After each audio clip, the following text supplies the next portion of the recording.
Good afternoon. I'm Patty Brennan. I'm the director of the National Library of Medicine.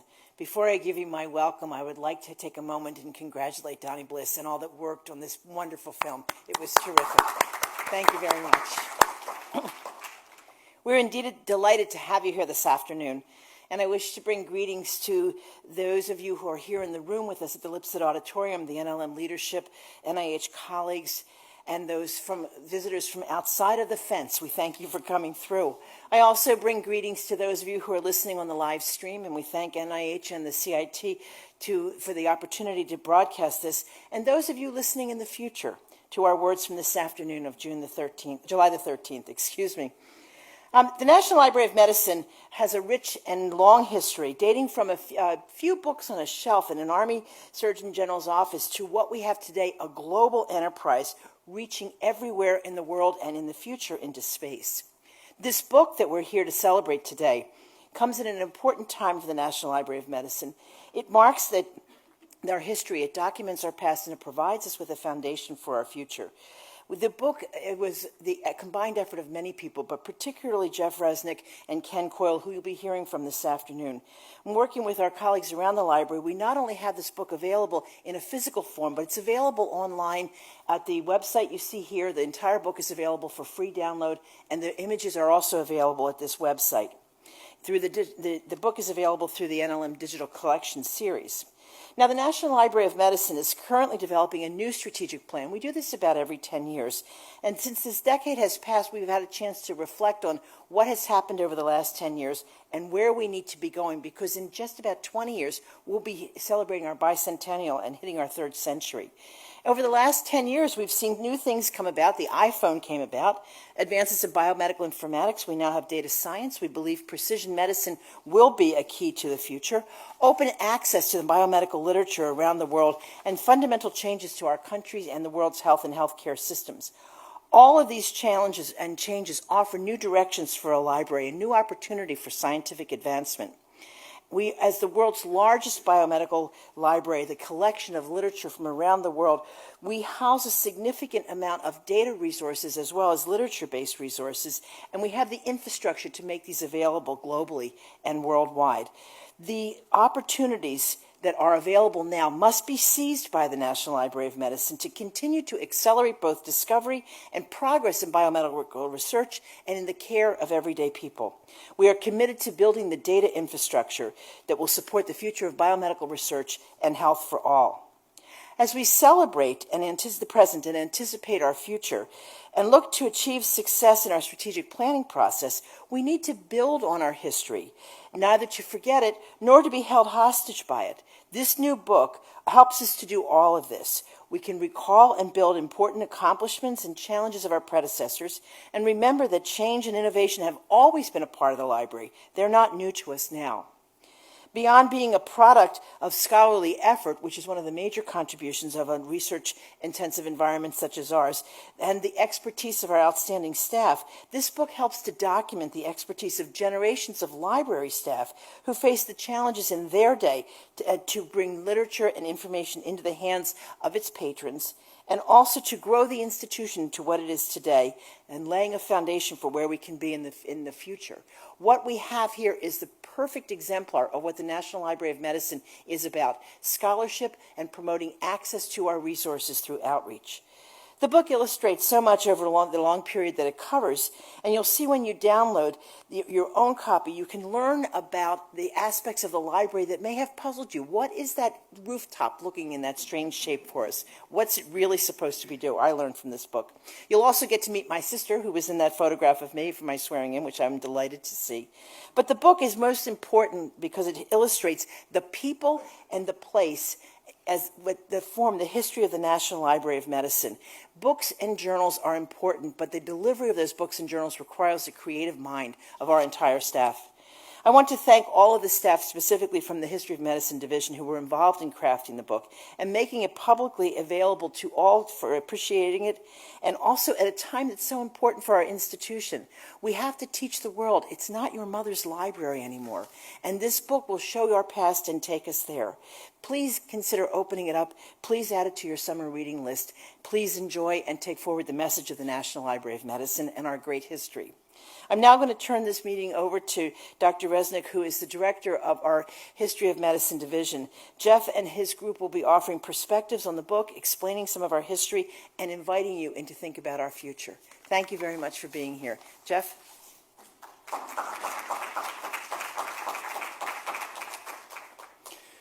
Thank you very much, Patty, and thank you for coming this afternoon and being supportive of this project. I also want to join Patty in thanking our colleague Don Bliss for the great production that introduced our proceedings this afternoon. Don, it's great to work with you, and thank you very much for your creativity and your dedication to that production. It's wonderful. I also want to thank everyone here today and everyone watching remotely. It's a pleasure to welcome you to this symposium and to recognize the publication of this new book and its free availability, as Patty said, and all of the images in it through our NLM Digital Collections repository. This program is part of the lecture series of the NLM's History of Medicine Division, which promotes awareness and use of NLM and other historical collections for research, education, and public service in biomedicine, the social sciences, and the humanities. The series also supports the commitment of the NLM to recognizing and celebrating diversity. All of our lectures are free and open to the public, and all of our lectures now, I'm privileged to say, are live streamed and archived by NIH Videocasting. This is a public service made possible through a generous gift to the NLM from the Michael E. DeBakey Foundation, and we're certainly grateful to the DeBakey Foundation for this support, which benefits so many today and will in the future as many more see these archive proceedings. So, every book begins with an idea. This book began with several ideas which combined to shape its development and its purpose. The first idea involved responding to a problem, addressing a need, and really seizing an opportunity, and all at a time of great change for our institution. The problem was that many people who I met in the course of my work, and many that my colleagues met also, were familiar with one or more aspects of the NLM, which was great, but too few were aware of the history of the library and the fact that it was nearly 2 centuries old, occupied multiple locations in the DC area, and could claim a history informed by major events that were familiar to all of us: the U.S. Civil War, the World Wars, the Cold War, and the information age of the 1960s and 1970s. This lack of awareness about the history of the library was compounded by several realities. Visitors who I and my colleagues welcomed to the library wondered how the NLM became a part of the NIH. They wondered how it came to occupy such a distinctive building, which Patty referred to, and where its historical collections came from. Many individuals have written about the library and addressed some of these questions, but none of these publications were or are really intended for a general audience. None of them represented really an accessible public history of a public institution which traces its origins to the early 19th century. Such a public history, it seemed to me, needed to inform as well as to inspire. It needed to connect our institution to familiar historical events which did inform the history of our institution. And such a public history needed to acknowledge both the leaders and the staff of the library, all told, really, thousands of individuals who, over the course of nearly 2 centuries, built the library into what it is today and what it will become in the future. Framed in these ways, such an accessible public history could not really be all-encompassing or comprehensive, but rather it needed to be a general one which could be appreciated by readers of all ages and all backgrounds, the public, if you will. It needed to draw these individuals in to learning more about our institution through the bibliography that appears at the end of the book, which lists freely available resources themselves, and otherwise by visiting us online and visiting us physically here on the NIH campus for a tour, or, in fact, to conduct research in our world-renowned collections, which span 10 centuries and come from nearly every part of the globe. And such a public history, I and my colleagues believed, needed to be publicly available, and more on that in just a moment.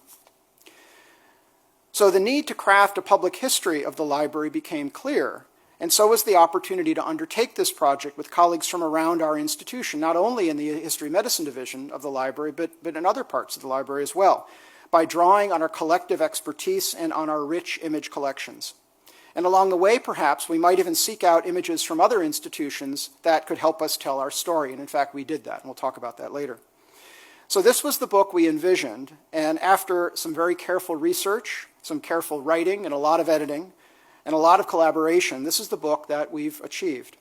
It could not have been possible in the first place if our predecessors did not, in fact, document their work and preserve it for our discovery, our inspiration, and our work together as we build on the achievements of the past, face new challenges, and overcome these new challenges to build and sustain an ever greater National Library of Medicine. Moreover, this book would not have been possible without the current generation of library staff who lent their expertise in such great ways. Rightly so, we've dedicated this book to the current staff of the library, to their predecessors, our predecessors, and to all who will come after us, who will serve in this institution, who will serve the nation and, in fact, the world from their home here on the NIH campus. Thanks are especially due to my colleague and co-author and co-editor Ken Koyle, and to our chapter authors, Steve Greenberg, James Labashir, Ann Rothfeld, and Susan Speaker, and to our colleagues, Ginny Roth, who's curator of NLM's Prints and Photographs collection, Doug Atkins, technician for the collection, and Kendra Arigby, our Pathways student who worked diligently in the collection during the course of her time with us from the middle of 2015 until earlier this year. Ginny, Doug, and Kendra worked together to produce scans of the wonderful images that you'll see in our book, and they deserve much credit for this outstanding work. Additionally, our colleague Steve Greenberg deserves thanks for his own outstanding new photography of key subjects and key items which are depicted in the book and discussed by the chapter authors. And many more colleagues are named in the acknowledgments of our book, and I urge you to read those acknowledgments carefully, because all of these colleagues deserve the credit in which that we convey to them. And I want to take this moment publicly to thank every one of the people who are acknowledged in our acknowledgments for everything they did to help make this book possible. It's also important to add that this book we envisioned in the first place could not become a reality without a publisher. There are few who publish books of these kinds. One of the best known in the field is Arcadia Publishing of Charleston, South Carolina. I proposed our book idea to them, hoping they would consider it for their Popular Images of America series, and I proposed it to them with a substantial expectation, which I hoped that, and really hoped that they would accept. That expectation was that the complete book would be made freely available by the NLM itself, available to anyone around the world who would wish to read it. Well, I held my breath as I awaited Arcadia's review of my request as part of the larger proposal of the book. About a week later, I received a call from our commissioning editor who indicated that the press was thrilled with the project and would be happy to accommodate the request. This was great news, and it's great news today that this public history of our public institution is, in fact, publicly available for all to appreciate. It really is a great public-private partnership that we've achieved together. I'm really proud of this book and the research, writing, and editing that went on to support it. I'm really honored to be able to work this way with my colleagues, and I again thank all of them. And I'm really proud of the public service that this book represents, spanning not only the recent history of our institution, but over the course of 2 centuries. And it appears at an exciting time for the library, as Patty conveyed, as we all look ahead, embrace our dynamic history, and recognize that it is dynamic, and as such, we should find inspiration in this history and not be constrained by it. It's my pleasure now to introduce 3 of my colleagues who contributed to this new book and who will offer perspectives on their contributions. Following their presentations, we'll take questions as part of a panel discussion, and we welcome questions from everyone here at Lipset Auditorium and those of you who are watching online and following via Twitter at NLM His Talk. In order of their presentations, Ken Koyle is Deputy Chief of the NLM's History of Medicine Division. Dr. Steve Greenberg is head of our Rare Books and Early Manuscripts section in the division, and Susan Speaker is a historian in our division in the Digital Manuscripts program. Our first speaker will be Ken Koyle, and again I want to thank Patty for her wonderful introduction, and thank all of you here and out there for watching and listening. Ken?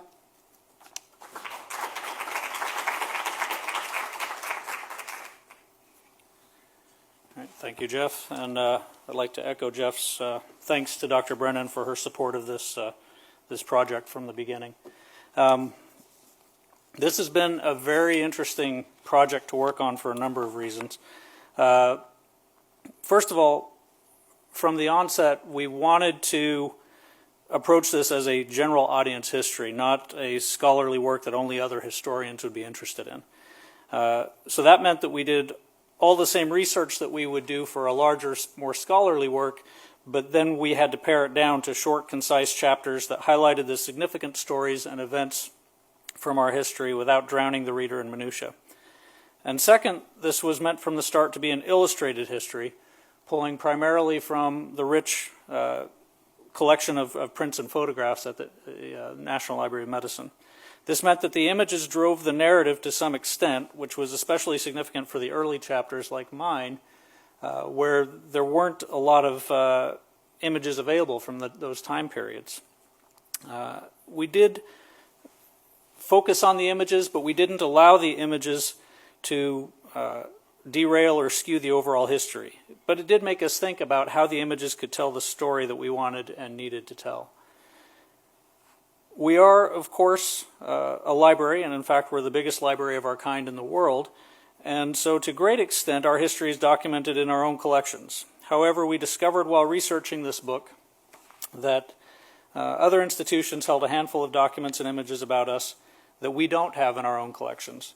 In some cases this was because people who were involved in the library's history donated their papers to a different institution, like maybe their alma mater.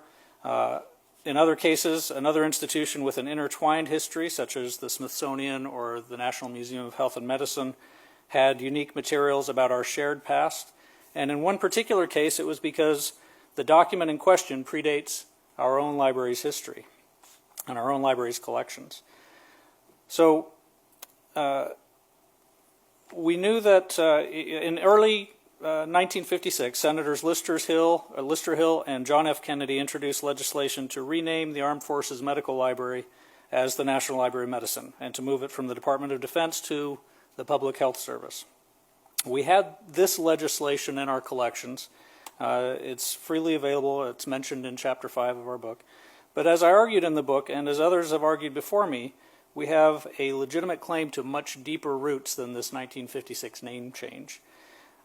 We knew there was an 1836 document requesting funds for books in the collections of the National Archives. And we knew about this document because of a footnote in the 1982 NLM history by Wyndham Miles. But really that's about all we knew regarding that document. I was quite surprised to learn that NLM didn't have a copy of that document in our collections. Nor did we even know the exact nature of the document. And interestingly, the same document had apparently been used by Colonel Edgar Hume, who was the head librarian in the 1930s, to establish the library's birth date and justify a centennial celebration in 1936, 100 years after this document was written. But apparently he and his colleagues at the time did not see the value in retaining a copy of it. So I wanted to remedy this, and I wanted to get a copy of this document for our collections. So I went to NARA on a quest to find our origin document. Now, finding this document was akin to a genealogist finding the name of a long-lost ancestor on a ship's registry or an immigration document. It was no easy task. The Surgeon General's records at NARA, although they're all in the same record group 112, they're organized in countless volumes of subcategorized handwritten correspondence books, most of which exist only in a single copy. They have not been transcribed or digitized or microfilmed. And worst of all, the subcategories have titles similar enough to make searching for a specific document a frustrating guessing game. So, for example, there's a series called Letters and Endorsements Sent, another called Letters and Endorsements Received, and another that's just called Correspondence.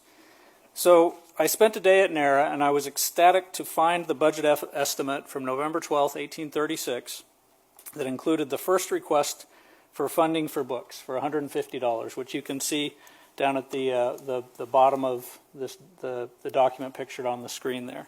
That was the first time that funding was requested from the government to buy books specifically to build a library for the Surgeon General.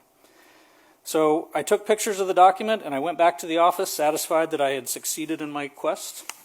Unfortunately, I'm not much of a photographer, and the pictures that I took were not of the quality necessary for either the book or for our digital collections. So it was determined that we needed to send a real photographer, Dr. Stephen Greenberg, back to NARA to get usable images of the document. So I gave Steve my notes about where I had found it, and he proceeded to NARA, where he spent a whole day retracing my steps, because even though I gave him the exact terms that I put on my pull slip when I went, the books that they pulled for him were not the same as the books that they had pulled for me when I had gone to do the research. So eventually he found it, thanks to his skill as both a researcher and a photographer. You can see the document on the screen in front of you and on page 13 of the book. And it's also in our digital collections, and this is the type of team effort and collaboration that we depended on throughout the process to make this book a reality. So I'm very grateful to Dr. Greenberg for his help with that. Now, another aspect of this project that proved challenging was the selection and prioritization of the content. As co-editors, the final decision about what went into the book fell to Jeff and me, but each of the authors had to start with their own corpus of research and then boil it down to submit a concise draft that met our publisher's guidelines. Historians always have to grapple with decisions about what to include in their writings and what to omit. Inevitably, when researching a topic, you'll run across a story or event that catches your attention and maybe even pulls you away from the task at hand and the work that you're supposed to be doing because you're so fascinated by it. But you can't include everything in the book, especially a book like this one that's intended to be this type of book instead of this type of book, something that's intended to be kind of a light read. And so you have to set it aside and move on. So one such subject in my research for this book was the meteorological registers. Very dry reading, as you might guess by the name, but also fascinating in the context of today's emphasis on data science, because it represents an early systematic effort to gather and publish data prospectively rather than retrospectively. So in these meteorological registers, here we have young Surgeon General Joseph Lovell. That's a picture of him there. Around 1820, think about that time frame. The Lewis and Clark expedition is still fresh in everybody's memory. This is years before the term manifest destiny was coined. And Lovell recognized that the inevitable westward expansion of American cities was going to provide a singular opportunity to observe and document the impact of that expansion on the natural environment. He theorized that deforestation, population increases, and the growth of cities would impact average temperatures and climate, and he set up a system to gather longitudinal data to measure these impacts. And thanks to Joseph Lovell's foresight, we can now look at 2 centuries of climate data to see the direct impact of civilization. In addition, these studies formed the foundation of today's meteorological science, paving the way for accurate weather forecasting. Now, the book covers the meteorological registers in half a paragraph and 2 images. But obviously, there's a bigger story to tell about this subject and about countless others that we touch on throughout the book. Maybe we'll go back and develop our research into articles, blog posts, presentations, and expand the research in other ways. Or maybe the book will inspire someone else to pick up these threads and weave a whole new story. We're just happy to introduce readers to these interesting little nuggets from our library's history, and we hope that the book will serve as fodder for many conversations in the future. So with that, and with gratitude for the opportunity to speak to you today and the opportunity to work on this book, I'll turn it over to Dr. Stephen Greenberg, the head of our Rare Books and Early Manuscripts section. Dr. Greenberg.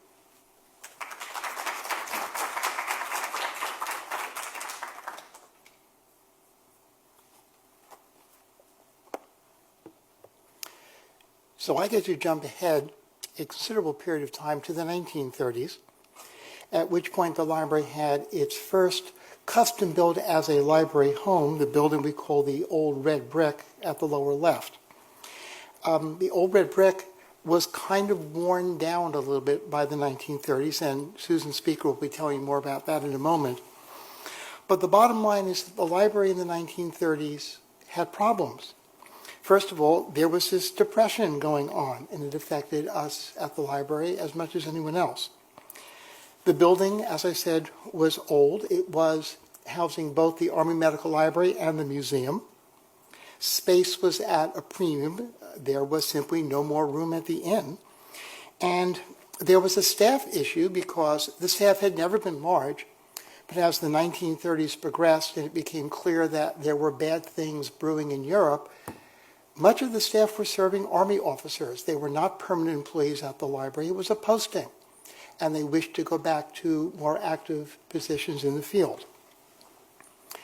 So right after the centenary celebration that Ken has just mentioned, we got a new director, Dr. Harold Wellington Jones, that's Dr. Jones in the upper left, an Army doctor who liked books. That was kind of the qualification to be director of the library to that point.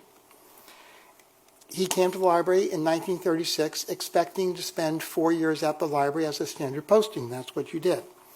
But the years between 1936 and 1940 made it very clear that this was not a time to start switching directors.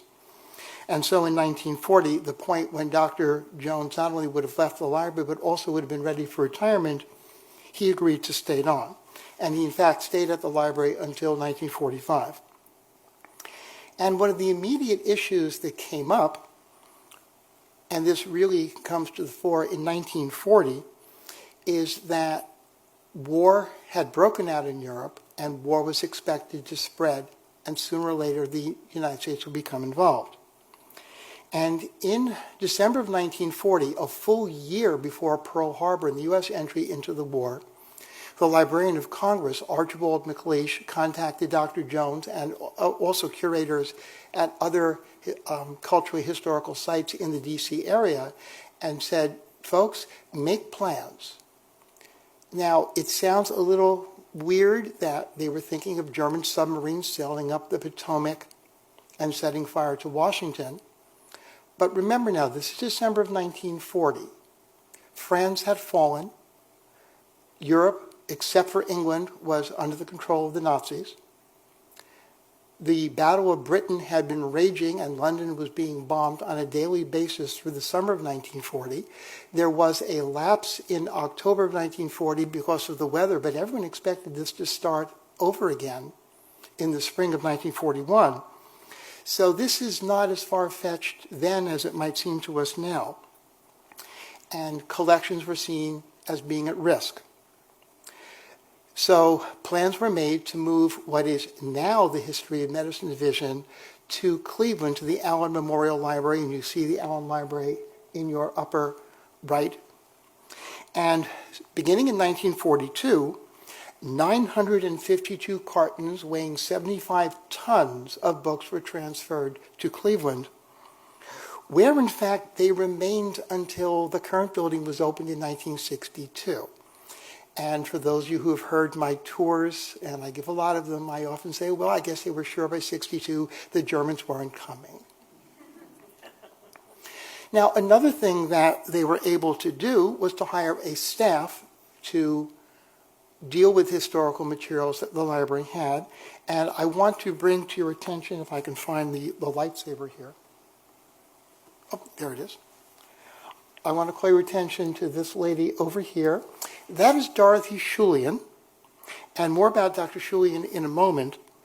But I also want to show you something that we were able to do in Cleveland that we simply didn't have the room to do in DC, and that is extensive rebinding of some of our historical materials. Now, this is the 1940s. State-of-the-art book preservation was very different then. You took a book, you put it in a sturdy binding, and you put it back on the shelf. You would never do that now. Or if you did, you would do it only if the binding was in really terrible condition, like this one here. This is not a modern picture. This is a picture of one of the books that was slated to be rebound in 1942. A bindery was established. That is Jan Eschmann up there, a world-renowned bookbinder trained in Europe who happened to be living in Cleveland at the time. And he was hired to set up the bindery. And you can see this is a modern picture of some of the History of Medicine Division books in the Cleveland bindings there. They're easy to recognize because they're all basically identically bound, different color leather. They all say Army Medical Library down here on the heel.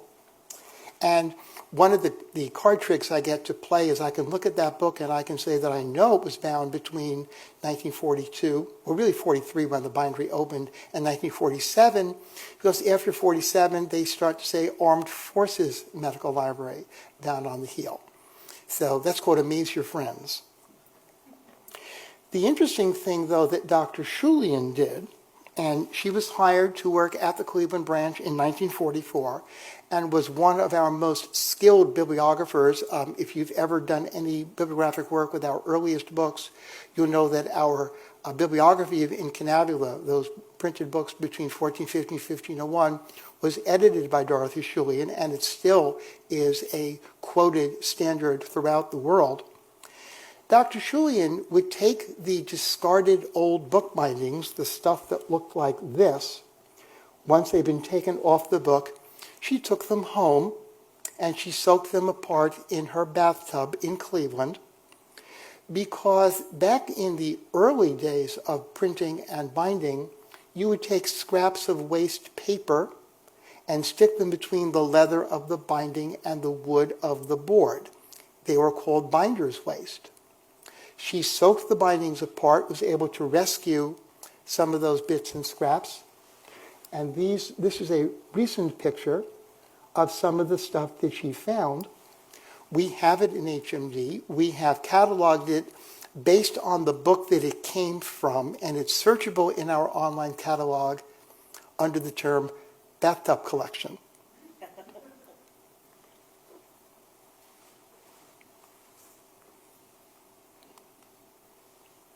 I'm kind of moving ahead ever so slightly.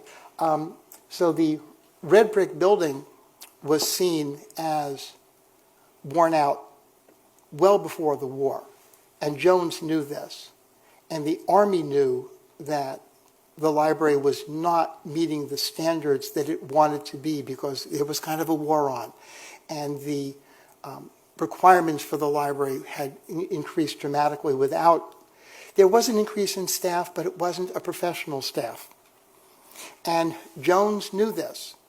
And so he hired, with money from the Rockefeller Foundation, a team of library professionals from the American Library Association. They worked in D.C. They sent a person out to Cleveland to talk to the Cleveland staff, including Dr. Shulian. And they produced a report which was done in the middle of the war. So even in 1943, when the outcome of the war was by no means certain, Jones is planning ahead. And obviously the team recommended a new building, which obviously did not happen at that point. but also professionalization of the staff, because we had very few people with professional library degrees, largely Army officers and clerical. And Jones took the report and used it to make plans. He retired in 45. As I said, there was a little bit of reorganization, and some people sort of came and go in a big hurry. And then finally you had a man named Joseph McNinch, who took that same report, and in his copy, which is in the NLM collection, you see in his hand, "This was my Bible." And what McNinch did was to turn around and say, I need to make this place more professional, figure out what best practices are. So he took a young Army officer who had just come back from the Pacific, a man named Frank Bradway Rogers, and said, "Brad, go to New York, get a library degree. When you're done, come back here, I'll resign, you can be the director, and we'll set this place up." And Brad Rogers became the last director of the Army Medical Library and the Armed Forces Medical Library, as we became in 1947, and was actually the first director of what is now the National Library of Medicine. And among other things, he brought a library professional with him from Columbia University School of Library Service, my alma mater, named Estelle Brodman, who to this day is considered one of the great bibliographers in the history of medicine. And as for Dr. Shulian, one of the little things that I found out, which I'd never really stopped to think about until I was working on this book, Dr. Shulian was hired in 1944, worked in Cleveland, retired in 1961. She never worked at the Army Medical Library. She never worked in D.C. Her entire career was out of the Cleveland branch. So thank you for listening, and now I will introduce my colleague, Dr. Susan Speaker, who will talk about architecture.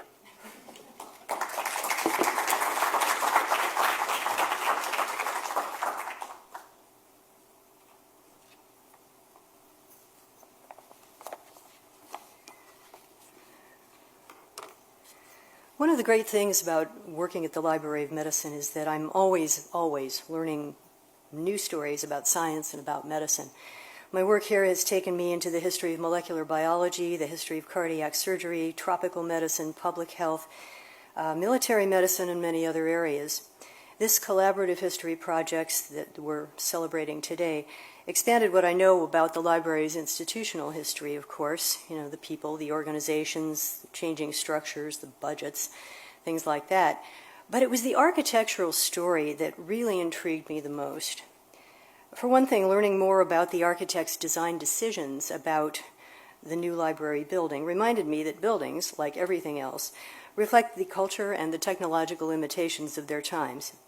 What structure is best for a large medical library? Well, when the old red brick, over here on the left, was the new red brick building in 1887, the best structure meant things like lots of large windows to light the reading room, to light the offices, because electricity was still in its infancy in 1887. It meant things like floors that were strong enough to support the weight of all those book stacks, because weak floors had been a serious problem in the library's previous home. Understandable, because that previous home was Ford's Theater, and it wasn't designed to be a library.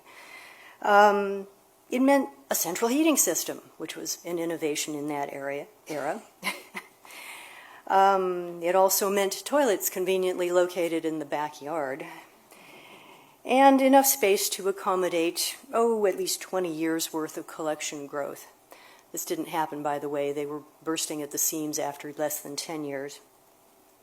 Perhaps most important, it meant a design and construction materials that would reduce the chance of fire damage.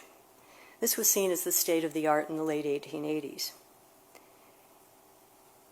In contrast, the current building, which opened in 1962, for this building, best structures meant things like electric light throughout, very few windows. Most of us who work in the main building, I have to say, come down with a serious case of window envy when we talk to people who work in buildings that actually have windows, because we have very, very few. A little more on that later. It had lots of elevators. It had not only central heating, but central air conditioning, which was kind of a coming thing in the early 60s, I think. And it had indoor restrooms. Yay! Like its predecessor, it was intended to accommodate at least 20 years of growth. They were bursting at the seams after about 5 years, I think. It didn't take very long at all.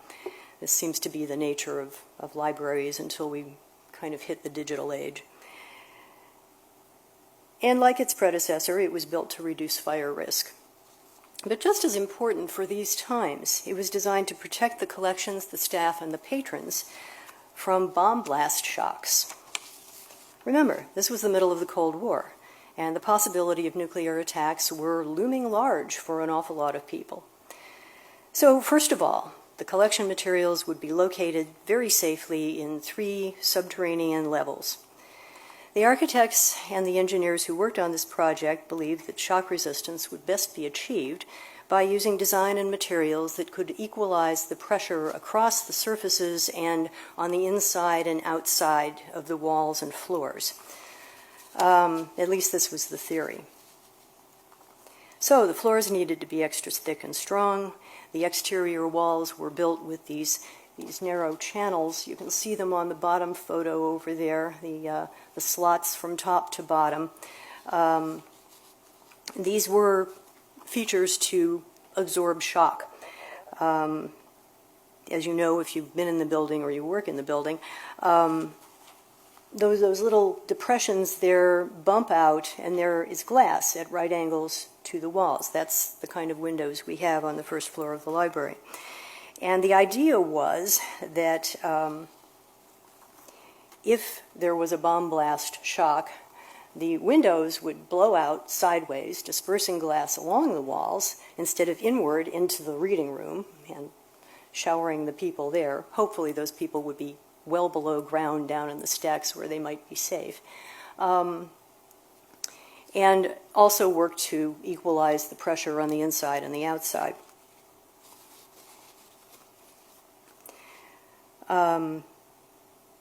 It didn't have to be glass, by the way. One of the architects commented in his summary of how the design and the building process worked that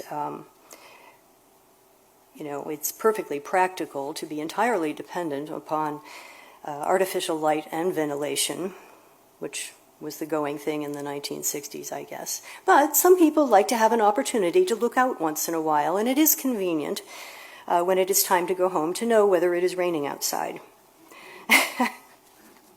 Thank you, Mr. Killam. The central rotunda area of the building, although it was an organizing concept because the card catalog was centrally located in that area where we now have exhibitions, it was imagined that the staff offices would sort of radiate out from that center because everybody was busy, listing and cataloging and accessing records and things, and that was sort of the big brain of the institution right there in the middle. And it was also an aesthetic feature.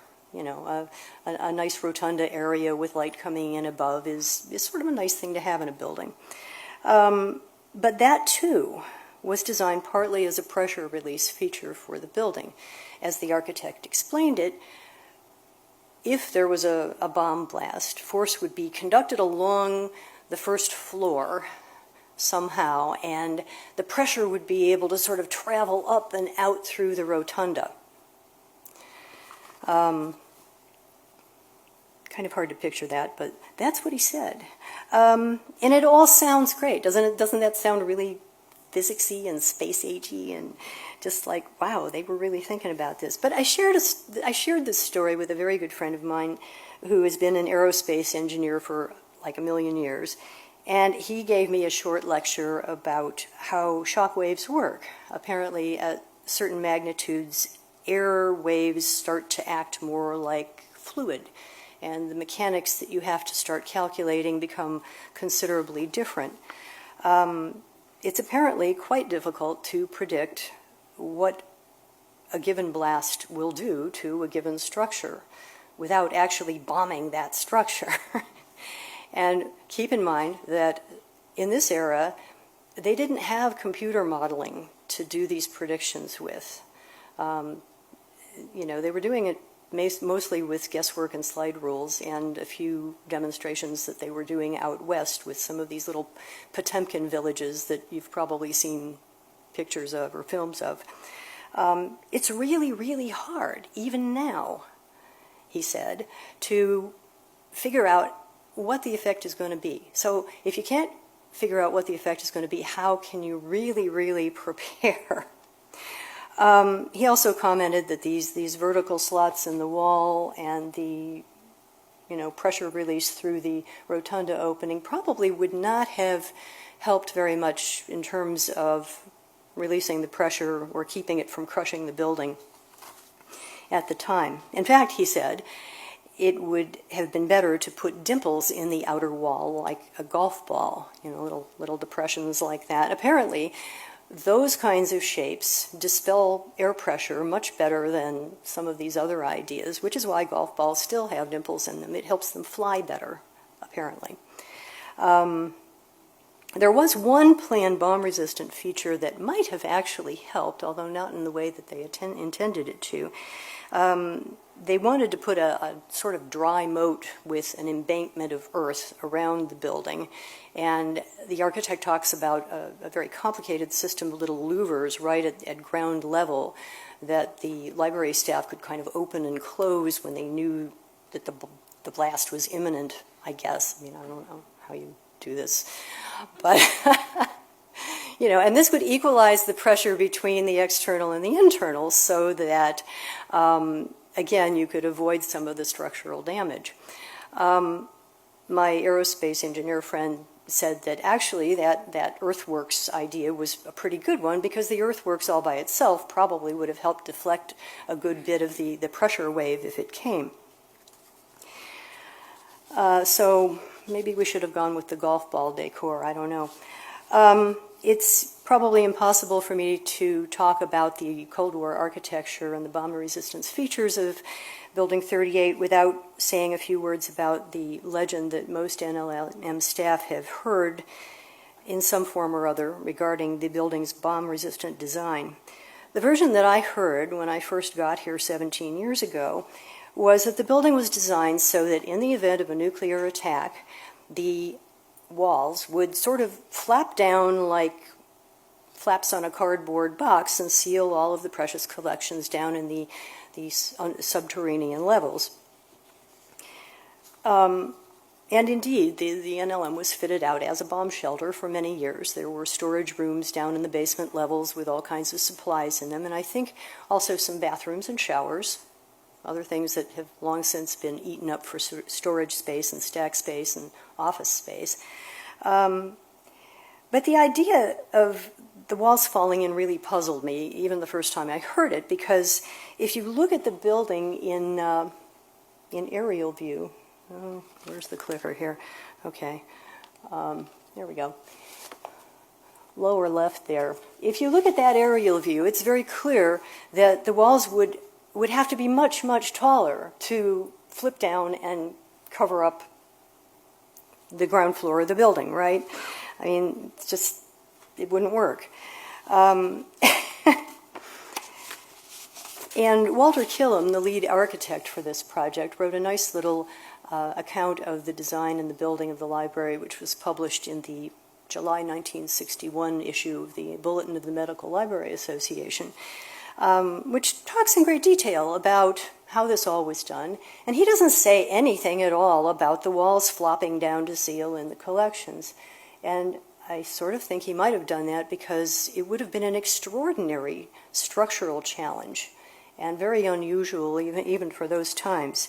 And why would they need to flop down? Because as Killam also pointed out, if the building got hit by a big massive nuclear shockwave, the roof would probably go first. Boom! And that would do the job of sealing things in. The legends don't say much about what would happen to the people in the event of the nuclear attack. I guess The idea was that everybody would hear the air raid sirens and scuttle downstairs and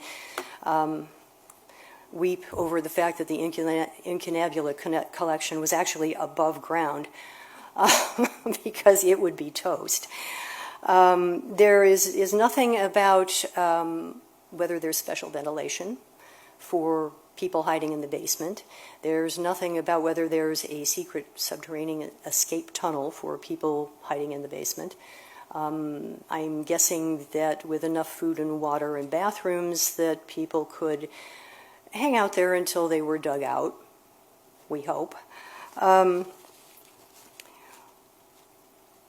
in any case, I'd really like to learn more about how these structural ideas were conceived and debated and negotiated. I'm not an architectural historian at all, but I find it fascinating. The architects firm O'Connor and Killam that did the building are not around anymore, and we don't have much about that part of the process in the NLM collection proper.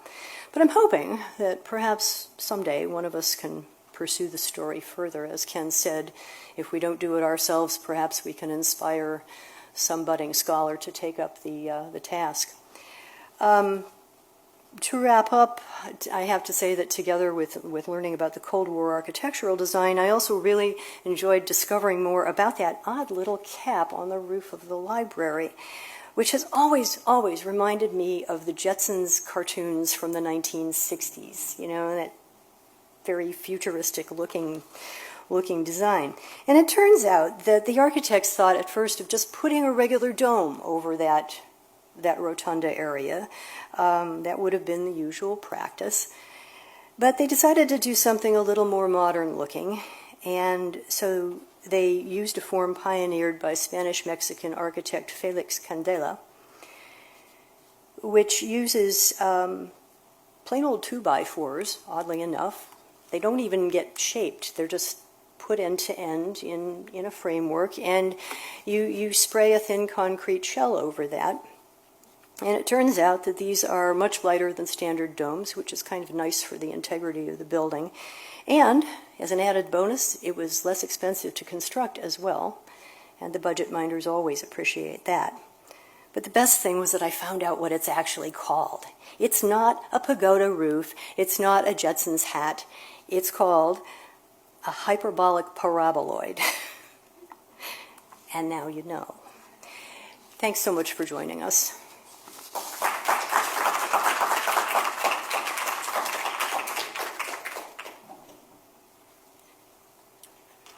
Thank you, Susan. So my colleagues and I are going to gather together at our table here in Lipset Auditorium for a Q&A. You're welcome to ask us any questions about the work we did for the book or otherwise. If you're here in Lipset, please would you proceed to one of the two microphones in the along the stairwells very carefully. And if you are watching remotely, you can email me your question, jeffrey.reznick, R-E-Z-N-I-C-K, at nih.gov. Or if you're following on Twitter, the hashtag is NLMHistTalk.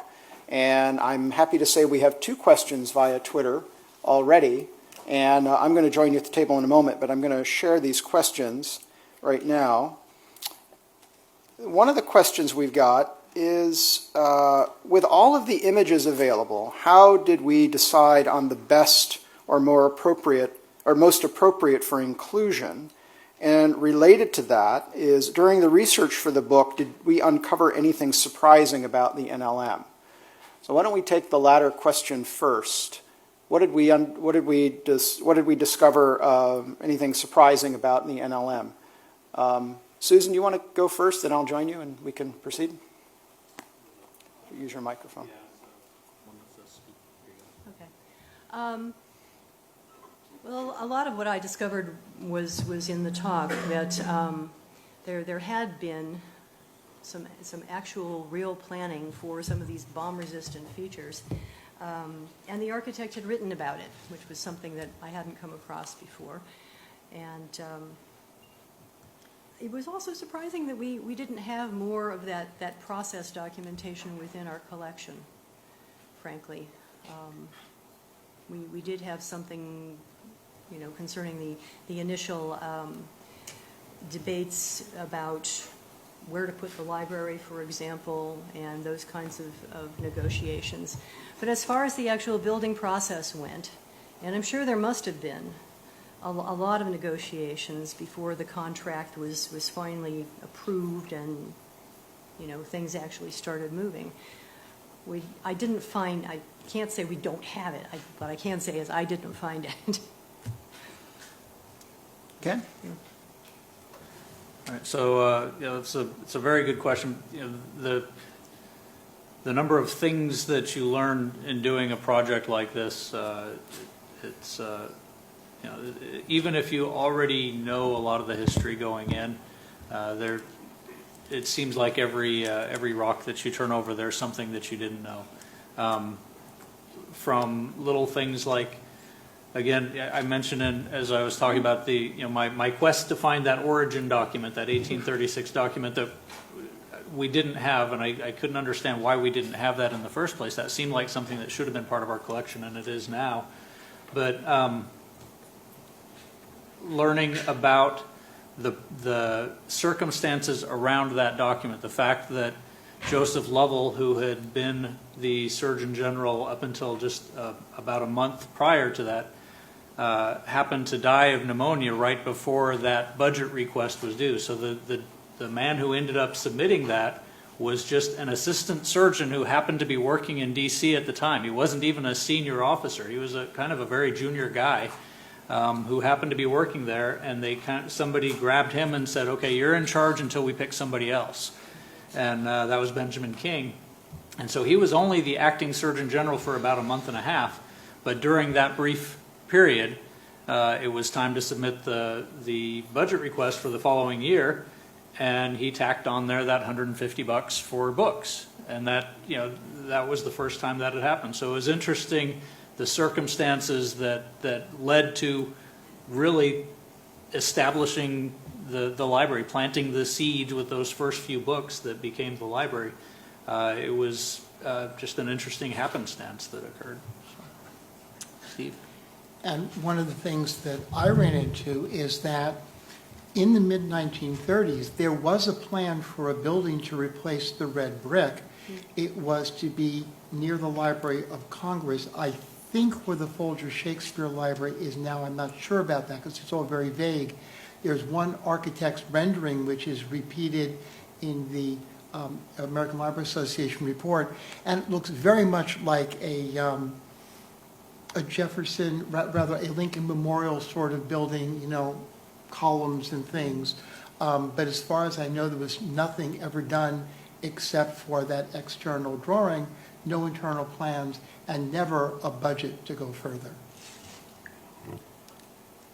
I'll address the two questions in terms of what I learned and the challenge of choosing certain images over others. So there are in our archives, not surprisingly, many, many more images than those which appear in the book. And we were, I'll say, helpfully constrained by the format of the series, the Images of America series. Arcadia Press has developed a very popular series that has hundreds of titles, and the way that they've achieved the success is by having a very distinct format by which they ask authors and editors to conform to tell their story. So this is a great way to have a very successful series, but for organizations like ours and history like ours, which has a lot of, and others of course, there's a lot of avenues you can go down to tell the stories, and many more items in the collection to share. So an example of our choosing certain images over others, we had many pictures of staff doing all types of work, particularly during the period of the old red brick. And this was work cataloging, indexing, processing materials, and where we were able to identify those staff, we tried very hard to include those pictures over others where we couldn't identify staff. We wanted very much to be able to know and show the pictures of the people whose names we knew, if only the surnames. Additionally, there were images that there were far more images in certain categories than we could possibly use.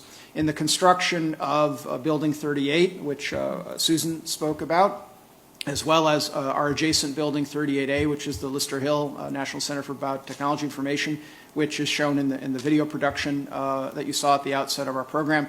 There were many, many more images of these constructions than we could possibly show. So those that we selected were key to convey how the construction was happening. The image for 38, the image with the crane, the image with the two gentlemen atop the roof, those were more provocative images than, say, the multiplicity of images that show different angles of the building. One or two of those was sufficient, and then these others added could supplement the story. For building 38A, the Lister Hill Center, we tried to show those images that were the most interesting in terms of how the walls were being constructed, the cooperation among the workers to erect those aspects of the building. So we did curate those images quite carefully, and generally speaking, the Arcadia Images of History, Images of America books contain anywhere from 170 to 200 images. The more images you have in the book, the less you're able to tell the story through the narrative. So we had to strike that balance. And I'll confess, at times it was particularly challenging because we had such a great collection to draw on. I think the thing that I learned the most about this type of project and about the library is how, by curating these images really carefully, one can pull them together in a way to convey that general history of the library. We have images, and if you read the book and look at the images, you're drawn into the spaces by, we have images that show the 4 different locations of the library over the course of 180 years. We present those locations, and then we draw you into those locations with images of those who worked in those locations and what they're doing. So the book is literally a journey in and around and through these 4 different locations. So if you look at it that way, the thing that I learned was that by looking at this series of images we have, you can really tell that story. It takes some time, it takes a lot of research, that you can guide the reader through these spaces in a really creative way. So we have one question here. Yes, sir. Excellent presentation and a very nice book. Thank you so much for your work. Thank you. Just a quick suggestion, perhaps a separate online file of some of those second pictures that we could take a look at, if that's possible. Thank you. Right. No, that's an excellent point.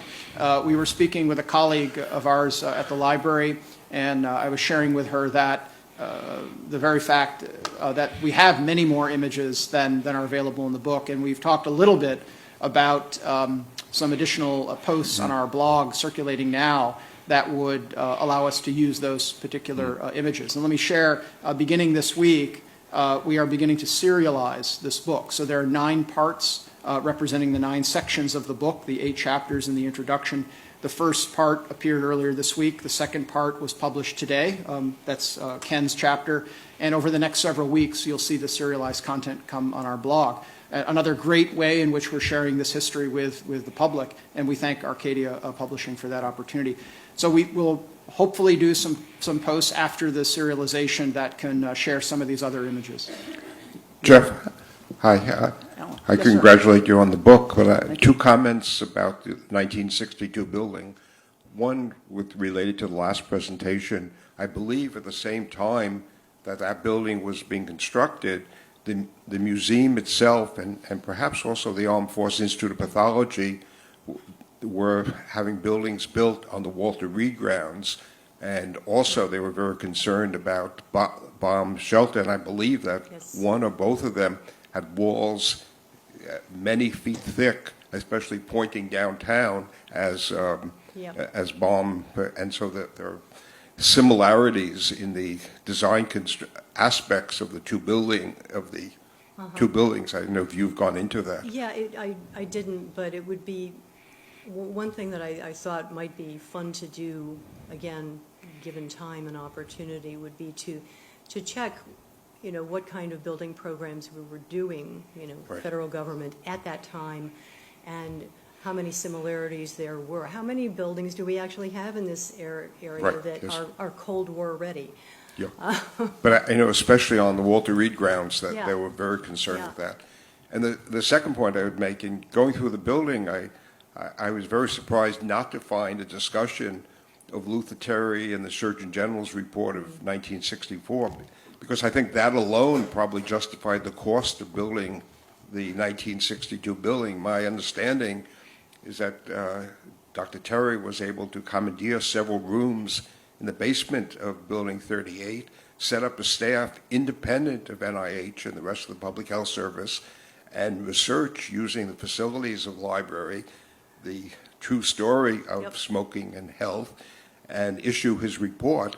And it would have been much, much more difficult if the building had not been available and he did not have access both to the space and to the collections of the library. And I was very surprised that you did not have a significant section, which I think is one of the great accomplishments of the Library of Medicine in its history. Well, again, if we had not been constrained by this particular format, I think we could have told a lot more of those really great, important stories.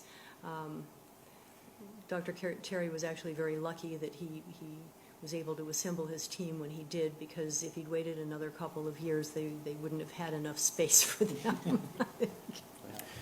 So in response to that very good question, and I'll echo what Susan said about needing to make very certain decisions about what to include or exclude from the book, I will confess that at one point in time, as we were developing the research for the book, that was part of the narrative. And one of the tough decisions we needed to make was, to what extent, given that this is a visual history, to what extent could we find images of that very important chapter in the library's history. And so this was a recurring theme. We had to ask ourselves, to what extent were there images left by our predecessors, taken and left by our predecessors, preserved in the collections of these really important moments? And curiously, there were very few, if any, images of that important chapter of the library. There's certainly the report, and at one point we were going to include it, but it was not a particularly good quality image, and that's no fault of anybody's in terms of digitization. It just, the quality of the original report was not visually compelling. And as important as it was from a content perspective, we had to strike the balance of choices of images in the book. So interestingly, we did find one photo of the proceedings, but it was a copy, it was a photo in a digitized publication that was itself a photocopy. Where that original photo exists, we weren't able to find it. So absolutely acknowledged, but again, this was a decision we needed to make. To what extent could we illustrate these particular chapters? So now with regard to the museum, the National Museum of Health and Medicine, which I had the privilege of serving there as their senior curator for a couple of years, well over a decade ago, more than that. I will say that the inclusion of the Army Medical Museum and the images of the image in the National Museum of Health and Medicine, photographed by Steve Greenberg, that was included in the narrative of the book, largely from my own wish to do that, because of the relationship between the Army Medical Library and the Army Medical Museum. And I had the privilege of serving there, and I think I may be the only person in at least post-World War II to have served both at the former Army Medical Library, National Library of Medicine, and the former Army Medical Museum, National Museum of Health and Medicine. So I felt it important that that be part of the story as well, because among the questions that I often receive is, well, wasn't that old red brick the museum? No, it was actually housed the Army Medical Library as well. Well, what happened to the museum? And so thus it was relocated to Walter Reed in the building that you're referring to. And I'll also add that there's a post on our blog circulating now, co-authored by Ken and myself, about a staff visit we made to the museum a couple of years ago. And we drew partly on that blog post to talk about the museum in our book. And I do encourage you all to go to the new National Museum of Health and Medicine, which is located in Forest Glen in a new building post the period that they were at the original Walter Reed campus. So great institution, and great institution comparable to our National Library of Medicine. So thank you for your question. Yes. Thank you for sharing your stories, and this book is really interesting. I love hearing about the history of the NLM and its different iterations. So you kind of addressed this in some ways, but now that you have this book, you have all these ideas. What's the future? What's the next step? What will you do next? What will be the next big project? And then to follow up on that, when you're talking about having images to present, to talk about, to show the history, do you have, can you comment on now the digital age and photography in the digital age and how you can represent that in future projects?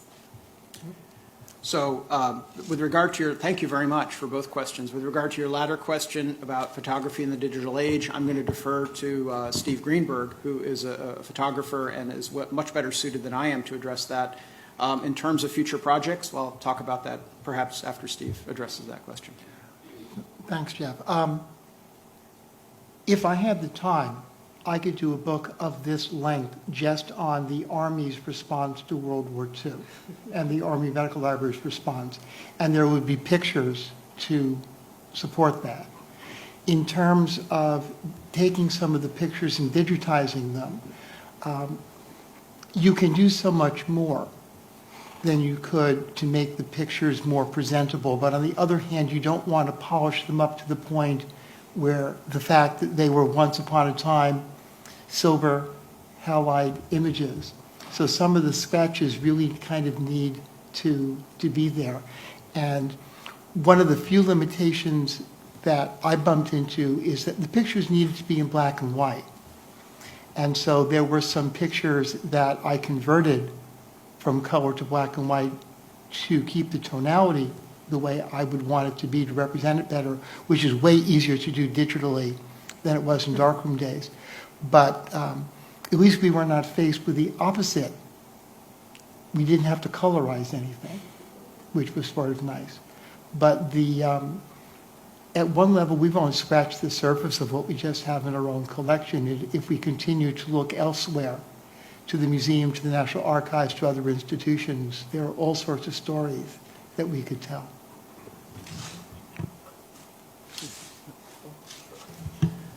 So regarding what's next, the future, follow-on projects to this, as I mentioned, and Steve said we scratched the surface with the images. We scratched the surface with everything in this book. It is, it's kind of an introductory book. It's a light read. It's intended to be that way.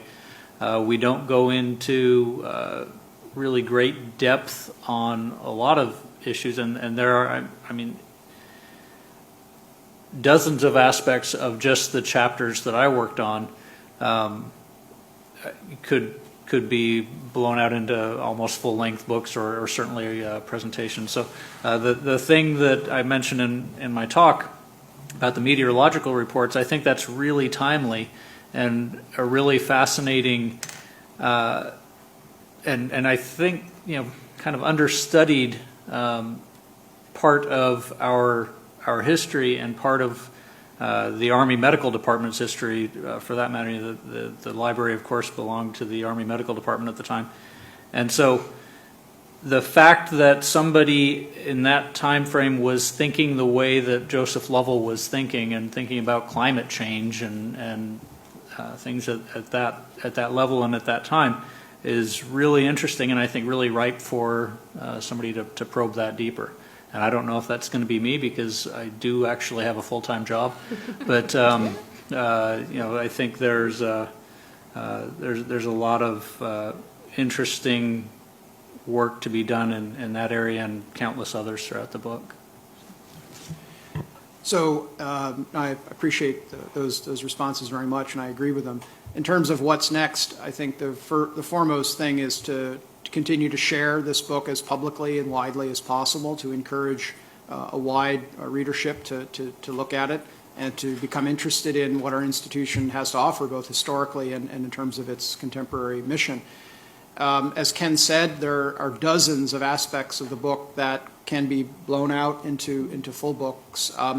Following on his comments, I'll share that in the book there's an image of the first volume of the official medical history of World War I, which was put together by the Army Medical Library. And that series of 15 volumes it was based itself on the medical and surgical history of the War of the Rebellion, which was a generation earlier, published in the 1870s. And then moving forward, there was an official history of the Army Medical Department in World War II. The efforts to pull together these publications, those stories could be told as well, and they resonate with the mission of the library today in terms of data collection, in terms of data curation, in terms of data preservation. These were precedents to what we're doing today in many ways, large-scale efforts by experts of various disciplines to gather data, process it, curate it, present it, and publish it to document a particular period of time, whether it was Civil War, World War I, or World War II. And that's a story in and of itself, each of those, and then together they represent a really interesting aspect of the history of the library in terms of data, which we are really talking at great length about today in our strategic planning process and certainly the future of the library. So, we have another question. So I have two questions. One's very specific and one's a bit more general. So the specific question is the security features that are in the building now, that are in the Cold War era building, did they talk about those publicly? Was that something that they touted as part of this exciting new building that's going in Bethesda? Or is that all something that people found out about later? That's a really good question. When actually Jeff and I worked on that chapter together, we did search around for contemporary news coverage because we thought, why would they be paying attention to this building? It's so unusual. I didn't really find much, and nobody talked about the Cold War features. And even at NIH, we went through the NIH record, and there were occasional articles, about the construction with nice little pictures and a comment about the hyperbolic paraboloid top, which I think described it approvingly as having zing, which really made me laugh. It got attention, but I didn't find any mention at all of the fact that this was a especially secure, well-designed, intended to, deal with nuclear shock waves. And that's a good question because I don't understand why nobody would have played that up. And then my more general question is probably for all of you. One of the things that I think is so interesting about the library is that it had very different institutional homes, being in the military and then now being part of the NIH. And I'm wondering if in your research you came across any images or documents or accounts that speak to the ways in which the institutional home can shape the culture, and if there was anything about kind of disentangling from the Army that came through as either particularly fraught or complicated, that kind of thing. The gentleman I mentioned earlier, Brad Rogers, who was the last Army officer and who sort of oversaw the transfer. There's an oral history which was actually done by the Medical Library Association. There's also an oral history of Estelle Brodman, who was basically head of reference at the time, and Rogers brought her from Columbia University to work here, are very deeply involved in this.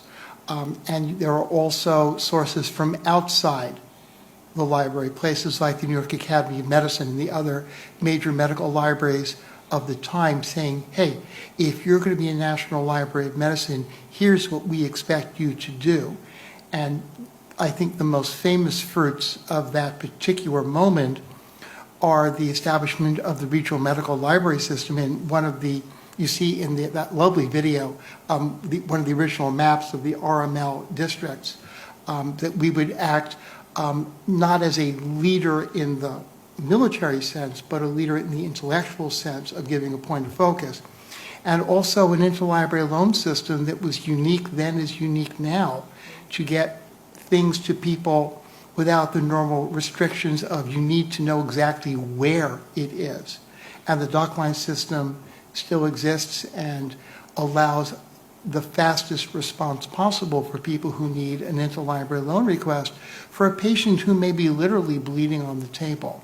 And you see that in correspondence in and out and in the oral histories that we have, which are partially our work, but also done by the Medical Library Association's Oral History Committee. And their papers are in fact stored at NLM. No, please. So you mentioned the military culture and whether there was a difference. One thing that came out in the research of this book, and it was actually, I think, in Ann Rothfeld's chapter, was that when this was the military, the Army Medical Library was staffed by Army personnel. And so in times of war, Army personnel often have better things or other things to do instead of working at a library. So they got pulled away. The Army, the active duty soldiers were called off to World War I and again to World War II.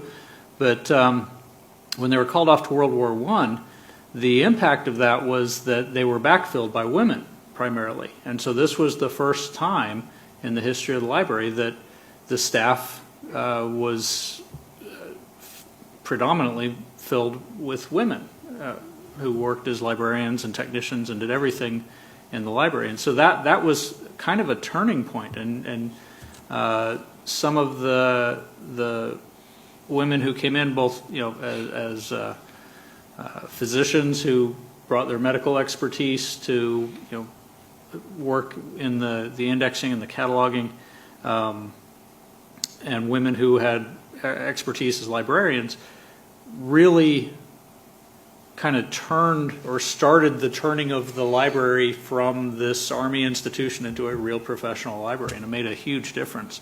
And that was a point when I think the military culture started to give way to a more professional civilian culture, and really the library started to focus on what it could be and started to grow into the institution that it eventually became. Thank you. 2 points related to the moving of the library to Cleveland. Well, at the National Gallery of Art, there are pictures of the loading of the paintings at the National Gallery onto local moving vans to be brought to the Biltmore Mansion in North Carolina. I was wondering whether other institutions like the Library of Congress were also moved. And the converse of that was the building, the old red brick building, used for other war-related activities when the library was not there during the war. And in fact, as the original NIH buildings down at Navy Hill were used during the war. The red brick wasn't emptied. The staff continued to work there. It was only the items that were seen as being culturally important. So it was not to free up space then? Well, there was a certain amount of that as well because the library was overfilled. In fact, the library began microfilming its collection very early on in the 1930s, not to provide a backup, but to provide space. But Dr. Jones and his staff and core functions like the Index Medicus, the indexing of medical literature, remained in D.C. When the books came back, those books that had been in Cleveland became the core of what is now the History of Medicine division. So only the older books went out. And in fact, one person from D.C. staff went to Cleveland. The rest were people who were hired on the spot. I mentioned Dorothy Shulian because she's the most famous, but everybody else was hired out there, including Jan Eschman, the bookbinder. So the red brick was not emptied. They simply took that stuff. And I'm sure that there were other offices in there. All sorts of things were in and out of the red brick. Wasn't the Surgeon General's office, Army Surgeon General's office, in the red brick for a while? I kind of think it was.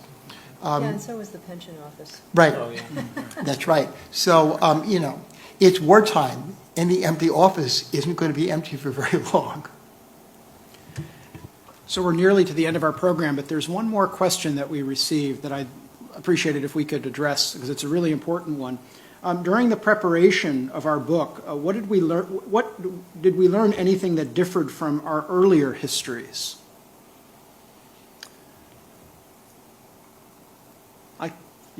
if I can answer that quickly. So one thing that I felt was very different than the seminal history of the library, which is Wyndham Miles' history going up to 1982, which was published in 1982, that's very much an institutional history. Now, our book is too, but Miles, it differs from Miles' book in two ways. First, ours is illustrated, and Miles is only mildly illustrated. But it's also, Miles is far too often written in the passive voice. And personally, as a historian, I always try to write, as we all do, all good writers do, try to write in the active voice and give agency to the narrative, give agency to the actions that are being written about. And I felt really strongly that this book not only needed to be engaging and for the general audience, but give agency to the generations of individuals who worked at the library. Rather than say the library did X, Y, and Z, it certainly did. But more than that, it was the leaders of the library who led the staff, and the expertise of the staff who drove the library to achieve certain things over the course of its history. And I felt that this book differed fundamentally because it gave agency to the staff, it gave them a voice, and it put faces on our predecessors. And also dedicating the book to the staff today, the staff past, and the staff in the future was a gesture toward the agency given to these public servants, of which we all are, in the work that has been done, what's done today, and what will be done in the future. So I address that. Ken, please.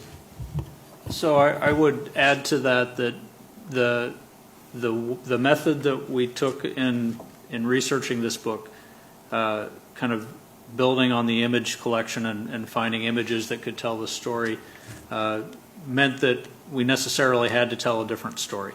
And so I think what we uncovered in our research for this book is quite different from the more traditional scholarly history that Wyndham Miles did, because the directions that we went were really kind of laid out for us and guided by those images. And so some of the things that came out that you don't find really highlighted in Miles' book are things like the diversity of the staff. You know, when you're pulling up these images and you're looking at the indexing staff in 1948, and if you are just reading about the indexing staff, and it just, you know, even if names are listed or something, you don't know what that group of people looks like. You don't know who's involved there. And when you see the images of it, and you see that, hey, you know, this is really a dynamic and diverse and eclectic group of people, it highlights where the strength of the library came from in those times. And I think that those are things that are lost in just a purely text-based research. So I think that's something that really struck me as we did this, did the research, and particularly working with Jeff to go through and edit and select those images, because there were so many that we weren't able to choose, but you know, every one of those images still told a story, and those stories are vastly not contradictory. They're different, but they're complementary to what we had read in Miles' book. I don't know that I learned anything new because I've spent a lot of time going through the history of the library anyway, but I was reminded of a few things. And some of them were we have a few very famous directors who were here for a long time. And you have people like Jones, who's not often remembered as a great figure in the library, but who really did an awful lot with very little. And there's a certain poignancy to him being asked to stay on past retirement. And there's another thing that I knew, but I was reminded. You know, we all know who the longest serving directors of the library were, but we tend to forget the man who had the shortest tenure as director of the Army Medical Library. He was given the job, he was already ill with what turned out to be peritonitis, and died before he actually ever sat in the office as director of the library, and his name was Walter Reed. Well, we're at our time, and I want to thank everyone here in Lipset for coming to our program this afternoon. Thank you all for your interest in this book, and again, to my colleagues here and everyone who contributed to this publication around our institution. I want to thank again Dr. Patricia Brennan for her introductory remarks and welcoming all of us and supporting this project. And to all of you watching remotely, thank you very much. And all of you who I hope will watch this archive videocast in the future, thank you for your support, your interest, and we hope you enjoy this book and add it to many future summer reading lists. Thank you.